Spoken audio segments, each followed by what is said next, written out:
Hello, everyone. I'm Rob Huey with NBT Systems. Today, we're taking a look at AI privacy and security tools.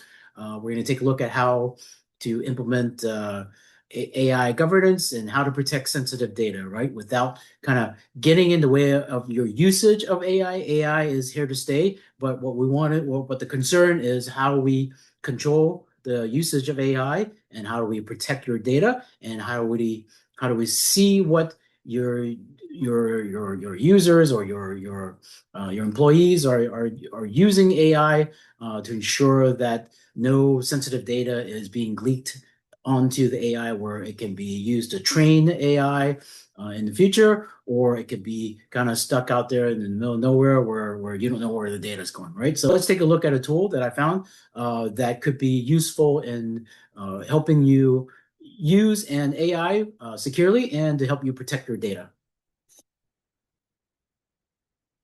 So here's a tool I found. It is called Silent Guard.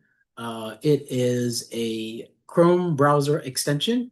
You install the extension, and then what it does, it scans the data that you try to interact with or copy or paste, type, or upload files. It would scan that data and detect if there's any patterns, if there's any sensitive data, and intercepts it from you uploading it. So within Silent Guard, you can create guardrails and policies to help you scan the data and help you and tell it what to intercept. In a moment there, we'll show you what it does when you actually start to input data or upload data in there. So there's guardrails, policies, different roles. You can also configure different platforms, the way it interacts.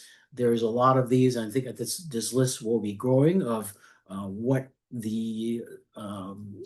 Silent Guard interacts with and what can detect and intercept, and also including file types, right? You can say, hey, what files to scan when it's uploaded. You can disable or enable whichever files that you're uploaded to interact with. So with that, let's take a look at what we can do with Silent Guard here. So first, just an example. Is this a real credit card?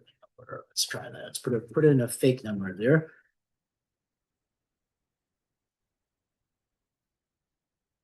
And see what happens. So Silent Guard immediately intercepts it, detects it, and what it'll do is say, hey, this is a financial information. It recognizes this pattern as a credit card. And what it'll do is it'll redact it as financial information. And what happens on the LLM side is that it looks like, hey, that was redacted and protecting your privacy, which is a good thing, right? So it's a good thing. So let's try another thing, right? Look up this SSN. So again, it's going to scan it. Hey, that is a government ID. And again, it's going to redact it from there. So what if I've got a list of credit cards here. I'm going to try to copy and paste it and attach it to it and see what happens. Try to paste that file in there. And immediately, once I try to upload it, it's going to scan that. And it's going to tell me, hey, again, you've got a bunch of PII information there. Now, what do you want to do? You can proceed, or you can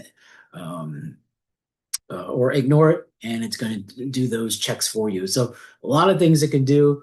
I could even try to upload a sample medical chart that I found there. If you're in the medical healthcare world, then it's going to intercept it, and now it's going to tell you, hey, now we've got detected information, financial information, hospital information, medications, and it's even flagged it as financial information because there's some details in there. So a lot of things you can program in there.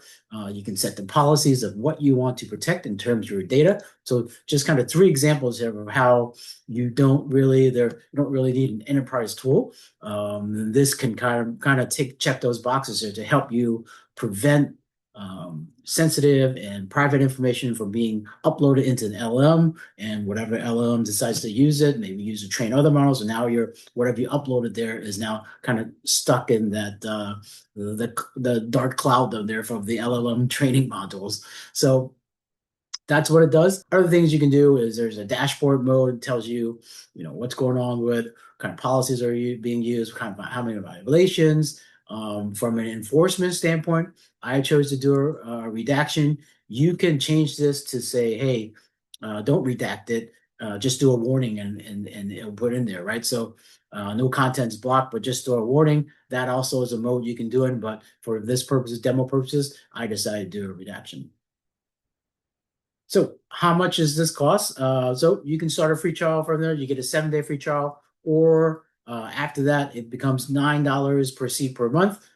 Pretty attractive for having a Chrome extension that you can essentially manage to set up policies to provide you this capability. I've seen other ones. Have you seen in my other videos? I've talked about having an enterprise browser where that has kind of built-in scanning engines into it, but this will do it from a Chrome extensions. I'm sure there's other Chrome extensions out there that does the same thing. But again, pretty powerful here at $9 a seat. For a small office, that could be compelling price in there and could be cost effective. Looks like they do have some sort of custom option there where they have more dedicated support to help you with other advanced features or advanced kind of configuration there to have that option also.